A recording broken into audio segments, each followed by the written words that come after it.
电子门应声而开，生锈的铁丝往后，3米高的保安亭歪斜着立在蕨类植物丛中，墙壁上贴着褪色的警示牌，禁止投喂野生恐龙。旁边用红油漆潦草写着个名字，大概是给我留的标记。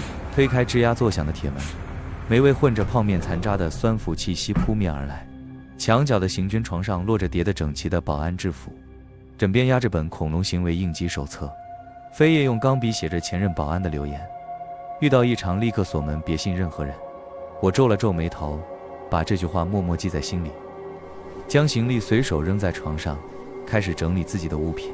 上午9点，对讲机里传来沙沙的电流声：07号岗准备迎接岗前培训旅。没过多久，一辆面包车停在了保安亭外，下来2个穿着工作服的人，一个戴着眼镜，看起来文质彬彬，另一个身材魁梧，满脸严肃。我是张工，负责给你做基础培训。戴眼镜的人推了推眼镜。这座岛分为安全区和野生恐龙自由区，你值守的这个出入口是连接两者的通道之一。虽然平时很少有人和游客经过，但一旦有恐龙突破围栏，这里就可能成为防线。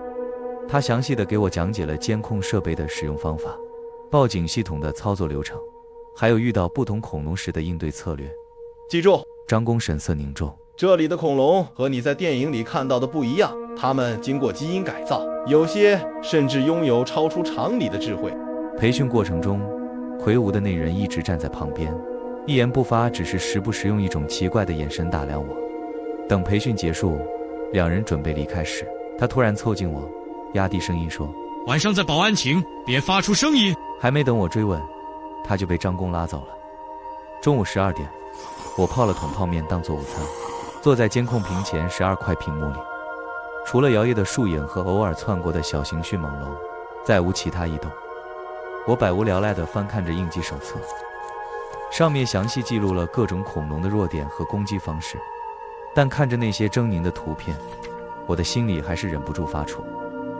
下午3点，对讲机再次响起。